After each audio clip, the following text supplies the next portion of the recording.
जब जब आवेला सावनवा सावनवा बड़ा नीक लागे हो।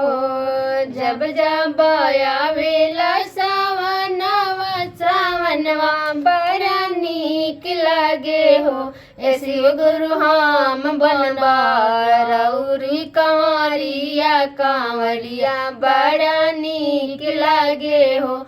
ए शिव गुरु हम बनवा रउर कांवरिया कांवरिया बड़ा नीक लागे हो। कथी के बनल ह मंदिरवा त कथी के मार लागल हो। कथी के बनल ह मंदिरवा त कथी के मार लागल हो। ए शिव गुरु कथी के लागल जंजीरवा जंजीरवा बड़ा नीक लागे हो।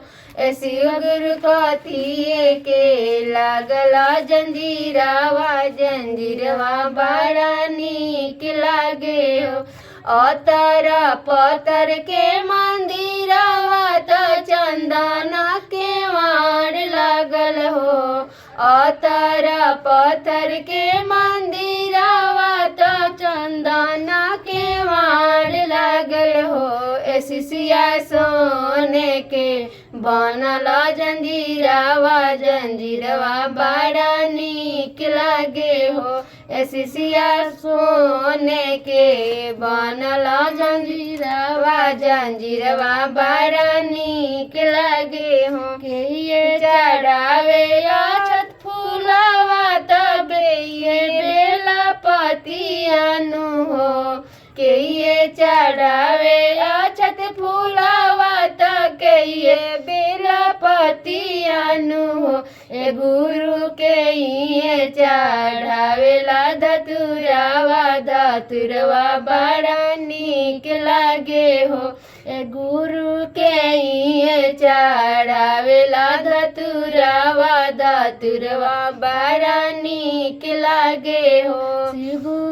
शिव गुरु के ये चढ़ावेला धतुरवा धतुरवा बड़ा नीक लागे। पंडित चढ़ावे अक्षत फूलवा पुजारी बेला पतियानु हो।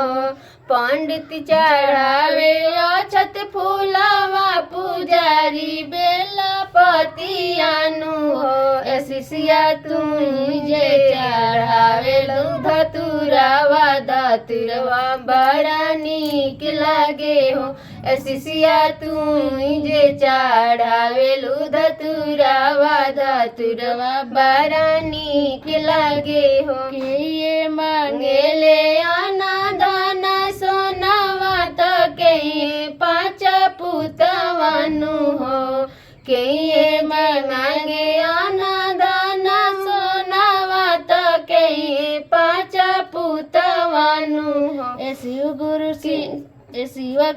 के शिव गुरु